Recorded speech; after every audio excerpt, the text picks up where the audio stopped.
30 दिसंबर 2024 सोमवती अमावस्या, नया साल, खुशियां आने का दिन और प्रसन्नता पितरों को देने का सबसे अच्छा मौका। आप सभी को बड़े सरलतम तरीके से अपने घर पर रहकर यह एक सरल सा कार्य करना है। यकीन मानिए, अधोगति में गए पितृ, भटक रहे पितृ और अतृप्त पितृ प्रसन्न होंगे और आपके घर में पुत्र की प्राप्ति होगी। बच्चों का विवाह का दिक्कत दूर होगा और साथ ही कर्ज इत्यादि की समस्या चल रही है, पितृदोष भारी लग गया है, तो उन सभी समस्याओं से मुक्ति मिलेगी और जीवन में सब सुख आप स्वतः ही प्राप्त कर लेंगे। आप जानते होंगे, साल में कुछ ही सोमवती अमावस्या हमें प्राप्त होती है, महादेव की तिथि, और उसमें अमावस्या, यह तिथि पितरों को प्रसन्न करने के लिए कही गई है। यह सरल से आपको कार्य करने हैं। इस वीडियो में आपको खास दीपक का उपाय भी जानने को मिलेगा और गौ माता को आपको एक चीज जरूर से खिला देनी है। फिर देखिए जीवन कैसे बदलता है, रोग दोष कष्ट संकट कैसे कटता है। आप सभी प्रभु प्रेमियों को मेरा हर हर महादेव, श्री शिवाय नमस्तुभ्यम। आप भी प्रभु के नाम मंत्र स्मरण करते हुए कमेंट्स में लिख दीजिए। निश्चित रूप से परम सुखों की आपको अनुभूति होगी। 30 दिसंबर 2024 सबसे श्रेष्ठ दिन, इसके बाद नए वर्ष की 2025 की शुरुआत हो जाएगी। तो कितना अच्छा मौका है। तो आप सभी अपने पितरों को प्रसन्न कर कर अपने भाग्य की रेखाओं को प्रबल करें। कैसे अपने जो है कार्य आरंभ करें, ध्यान से सुने और अंत तक बने रहें। खासतौर पर जो महिलाएं हैं वह अपने पीहर पक्ष और ससुराल पक्ष दोनों कुलों की द्योतक होती हैं, आप सभी जानते होंगे। तो आप सभी को यह कार्य जरूर से करना है। सबसे पहले आप सभी को, अन्य दिनों आप नहीं उठ पाते हैं जल्दी, इस दिन प्रत्येक महिला पुरुष बच्चे बड़े कोशिश करें ब्रह्म मुहूर्त में उठकर अपने पितरों का सुमिरन करें और दिन की शुरुआत श्री शिवाय नमस्तुभ्यम महामंत्र का जाप करते हुए करें। उसके बाद आप सभी को गुरुजी कहते हैं, नहाने के पानी में तुलसी की सूखी लकड़ी, जानते होंगे आप, यह वीडियो सुने भी होंगे, परंतु अब मौका आ गया है अपने तन मन को शुद्ध करने का और शारीरिक मानसिक आर्थिक परेशानियों से मुक्ति प्राप्त करने का। नहाने के पानी में 1 चुटकी गंगाजल मिलाएं ताकि शारीरिक मानसिक पीड़ा दूर हो। और तुलसी की सूखी लकड़ी, तुलसी की सूखी लकड़ी नहीं है तो तुलसी की माला होगी, उसे नहाने के पानी में आपको घुमाकर अच्छे साफ सुथरे स्थान पर तुलसी की लकड़ी को रख लेना है। उसके बाद प्रभु के नाम मंत्र का स्मरण करते हुए हर हर गंगे नमामि गंगे कहते हुए स्नान आपको कर लेना है। उसके बाद आपको पितरों का स्मरण करते हुए सूर्य देवता को जल प्रदान करना है। जल के लोटे में थोड़ा सा 1 चुटकी काले तिल जरूर से डाल लीजिएगा। यह बहुत सुखों की अनुभूति करता है, क्योंकि पौष माह सूर्य भगवान की आराधना के लिए जाना जाता है, आप सभी जानते होंगे। इसके बाद आप सभी को जो है दीपक का कार्य करना है। देखिए, दीपक पितरों को सुख प्रदान करता है, शारीरिक मानसिक आर्थिक रोग मिटाता है और मात्र पितरों के नाम का अगर आप दीपक लगा लेते हैं तो ऐसी मान्यता है, पितृ ध्यान धरते हैं, कहते हैं कि देखो मेरा वंशज मुझे याद करता है। अपने संगी साथियों को वह बताते हैं कि मेरे जो वंशज हैं, मेरे कुल में जो बहू है, मेरे कुल में जो पुत्र है, वह मुझे याद करता है, मेरे नाम का अन्न का दान कर रहा है और वस्त्र का आज के दिन दान कर रहा है, मेरे नाम का तर्पण कर रहा है और मेरे नाम का दीप दान कर रहा है। यह मेरे परम तत्व की अनुभूति मुझे और मुक्ति प्रदान करने में सहायक कर रहा है। इसलिए मेरा यह उन्हें आशीर्वाद है कि उनके परिवार में फलता फूलता खूब सुंदर जीवन उनका रहे। तो यह आशीर्वाद आपको प्राप्त करने के लिए एक दीपक लेना है। दीपक में सुबह के समय भी और शाम के समय भी लंबी बत्ती रखनी है, कहीं नहीं जाना, घर पर करना है। लंबी बत्ती रखें और पितरों का स्मरण करते हुए, सोमक पितृ का ध्यान करते हुए 1 चावल का दाना, मेरे पितृ कहीं अधोगति में हैं और उन्हें मुक्ति नहीं मिल रही है और पितृ गुरुजी कहते हैं अलग अलग स्वरूप में भटकते हैं, उनका स्मरण करते हुए पितृ भूखे हैं, उनको पूर्ण रूप से मुक्ति मिले, ऐसी प्रार्थना करते हुए वह तृप्त हों। 1 चावल का दाना आप सभी को उस दीपक के अंदर डाल देना है और यह दीपक आटे का हो तो उत्तम है, नहीं तो मिट्टी का दीपक साफ सुथरा हो, इस बात का ध्यान रखते हुए घर की रसोई में आप सभी को दक्षिण दिशा की ओर मुख करते हुए तिल का तेल इसमें भरना है। चाहे तो घी का भी भर सकते हैं। अपने घर की रसोई में आपको चाहे तो जो धरती पर आप तिल रख सकते हैं, चावल रख सकते हैं, क्योंकि धरती पर आप दीपक लगाते हैं यह भी दोष उत्पन्न करता है। आपको कोई भी वस्तु रखकर, चाहे तो एक प्लेट रख सकते हैं, उसके ऊपर इस विशेष दीपक को अपने पितृ देवताओं का स्मरण करते हुए सुबह शाम दोनों में से एक समय भी आप कर सकते हैं। शाम को ऑफिस रहता है आपका तो सुबह यह दीपक अपने पितरों के नाम का अपने घर की रसोई में आप जला दीजिए। घर की रसोई में अलग से व्यवस्था नहीं हो पाती है तो घर में कोई भी स्थान, घर का मंदिर में भी पितरों के नाम से दक्षिण दिशा की ओर मुख करते हुए दीप लगाया जा सकता है, या घर की रसोई में भी आप दीप लगा सकते हैं। उसके बाद आप चले जाए पीपल वृक्ष की जड़ में। पीपल वृक्ष की जड़ में कच्चा दूध, काला तिल मिला हुआ जल, थोड़ा सा एक चुटकी गंगा जल उसमें डाल दीजिए। दक्षिण दिशा की ओर मुख करते हुए इस विशेष जल से, जिसमें कच्चा दूध है, गंगा जल है, काला तिल है, अपना दक्षिण दिशा की ओर मुख करते हुए ओम श्री पितृदेवाय नमो नमः कहते हुए, या ओम नमो भगवते वासुदेवाय या श्री शिवाय नमस्तुभ्यम कहते हुए यह जल आप चढ़ा दीजिए। उसके बाद अगर आपसे संभव हो तो जल चढ़ाने के बाद पीपल वृक्ष का आप स्पर्श करें, पितरों का ध्यान करें, प्रणाम करें, और विशेष तौर पर पीपल वृक्ष पर रोली, चंदन, मोली, अक्षत वगैरह सभी चीज़ें चढ़ा दीजिए।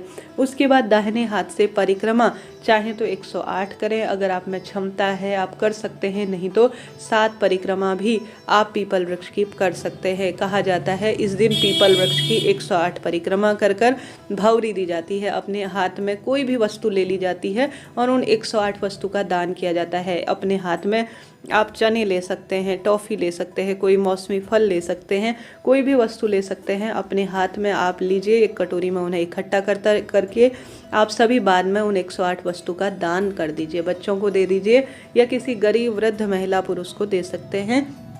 ऐसी मान्यता है 108 बार अगर पीपल वृक्ष की आप परिक्रमा कर लेते हैं कोई वस्तु से और बाद में उसे दान कर लेते हैं, इसे पीपल वृक्ष की भंवरी कहा जाता है। बाद में इसे दान कर कर सौभाग्य में वृद्धि होती है।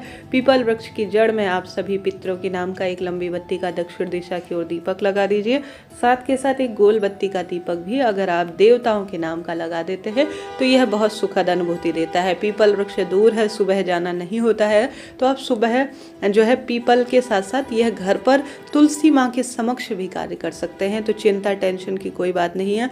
पीपल वृक्ष के पास नहीं जा सकते तो तुलसी के समक्ष भी यह कार्य आप कर सकते हैं।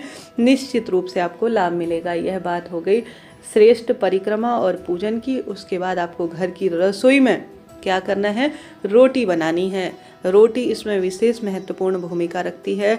अगर आप सुबह उठते हैं, रसोई की साफ सफाई करते हैं, थोड़ा सा ताज़ा आटा गूंथते हैं, फ्रिज में रखा हुआ नहीं, इस बात का ध्यान रखें। गौ माता को आपको यह चीज़ खिला देनी है। साथ के साथ महादेव का पूजन करें, श्री नारायण का पूजन करें। महादेव के शिवलिंग में आप सभी को गंगाजल और कच्चा दूध और काले तिल जरूर से समर्पित करने चाहिए। ओम श्री पितृदेवाय नमो नमः कहें या पितृ चालीसा का पाठ भी आप महादेव के मंदिर में बैठकर या घर के मंदिर में शिवलिंग के समक्ष कर सकते हैं। ऐसी मान्यता है महादेव इस दिन के स्वामी हैं और शिवलोक में पितरों का स्थान निर्धारित करते हैं। जो भी भक्त उनके शिवलिंग पर कच्चा दूध, पितरों के नाम से गंगाजल, काले तिल समर्पित कर देता है और पितरों का स्मरण कर कर उनको अधोगति से मुक्ति मिले ऐसी प्रार्थना महादेव से कर देता है, उसके भाग्य खुल जाते हैं। हालांकि कई उपाय हैं जो सोमवती अमावस्या के दिन किए जा सकते हैं, परंतु पहले ही वीडियो बना रही हूँ ताकि आप सभी के लिए कोई दिक्कत ना हो। आप इन कार्यों को आवश्यक रूप से करें। अभी इस वीडियो को आप अपने पास सेव कर लीजिए, व्हाट्सएप में अपने पास रख लीजिए ताकि आपको संपूर्ण श्रेष्ठ कार्य करने में आसानी हो। आप सभी को महादेव की विधि विधान से पूजा करनी है। आप कहीं नहीं जा सकते हैं दीपदान इत्यादि करने के लिए, तो महादेव के समक्ष भी आप पितरों के नाम का दक्षिण दिशा की ओर मुख करते हुए लंबी बत्ती का दीपक लगाते हैं तो भी परम सुखों की आपको अनुभूति होती ही है। इसके बाद आप सभी को, जैसा मैंने बताया, इस दिन श्री नारायण महादेव का पूजन करें। पितरों के नाम का अगर आपके यहाँ तर्पण किया जाता है कुतुब काल में अर्थात दोपहर के समय में, तो वह करें। पितरों के नाम से गर्म वस्तुओं का दान करें, सर्दी चरम सीमा पर है। सफ़ेद वस्तुओं का दान करते हैं, रुई, कंबल इत्यादि, तो भी बहुत लाभदायक माना जाता है। काली वस्तुओं का दान करते हैं तो भी अधिक लाभ माना जाता है। काले तिल का दान करें। ब्राह्मण देवता को एक समय का भोजन घर पर बुलाकर खिला सकते हैं, या अमावस्या तिथि पर जिस तरह से आप सीधा निकालते हैं उस तरह से भी आप कर सकते हैं। अब गौ माता को आपको रोटी बनानी है। रोटी के 2 आपको भाग कर लेने हैं, चाहे तो 2 रोटी बनाएं, उसमें कुछ मीठा रखें, पितरों का स्मरण करते हुए गुड़ शक्कर खीर जो भी है आप गौ माता को खिला सकते हैं। साथ के साथ इस दिन आपको रोटी 3 स्वरूप में दान करनी चाहिए। एक तो गौ माता को दान करनी चाहिए, एक श्वान चिड़िया कबूतर इत्यादि को आपको दान करनी चाहिए और एक अंश आप ब्राह्मण देवता को दान करते हैं तो यह पितरों को सीधे प्राप्त होता है। इससे आपके शारीरिक मानसिक आर्थिक तरह की पीड़ाएं मुक्त हो जाती हैं। तो इस वीडियो में हमने सर्वश्रेष्ठ जानकारी ली कि कैसे आपको दीप दान करना है, अन्न दान करना है, जल दान करना है, कैसे महादेव की पूजा करनी है, पीपल वृक्ष की पूजा करनी है। इस तरह से यह जानकारी थी। आशा है, उम्मीद है वीडियो आपके लिए उपयोगी रहा होगा। आप सभी जीवन में दुख पा रहे हैं, रोग कर्ज पीड़ा से जूझ रहे हैं, भाग्य की रेखाओं को उजागर करना चाहते हैं तो यह कार्य करें। इस तरह से यह सरल सा कार्य आपको अद्भुत स्वरूप में सुख प्रदान करेगा और जीवन में आने वाली पीड़ाओं से भी मुक्ति प्रदान करने में सहायक होगा। हार रहे हैं, दुख पा रहे हैं, कष्ट कर्ज में जीवन है तो इस दिन पितरों को प्रसन्न कर लीजिए। अपनी क्षमता सामर्थ्य अनुसार परेशान होने की आवश्यकता नहीं। आप जितना करेंगे भले ही कम स्वरूप में करें, परंतु आप सच्चे भाव सच्चे मन से पितरों का धन्यवाद करें। अपनी क्षमता सामर्थ्य अनुसार कार्य करेंगे तो भी परम सुखों की आपको अनुभूति हो ही जाएगी। देखिए, परेशान ना होइएगा, अपनी क्षमता सामर्थ्य अनुसार घर का कोई एक सदस्य करे, परेशान ना होइए। सब कर सकते हैं तो भी अति उत्तम है, नहीं तो मात्र एक व्यक्ति भी कर सकता है। कहीं दूर जाने की भी आवश्यकता नहीं। घर पर तुलसी है तो उसके समक्ष परिक्रमा पूजा आराधना करें। घर के आसपास कोई पंडित जी है तो उन्हें भोजन करा लीजिए।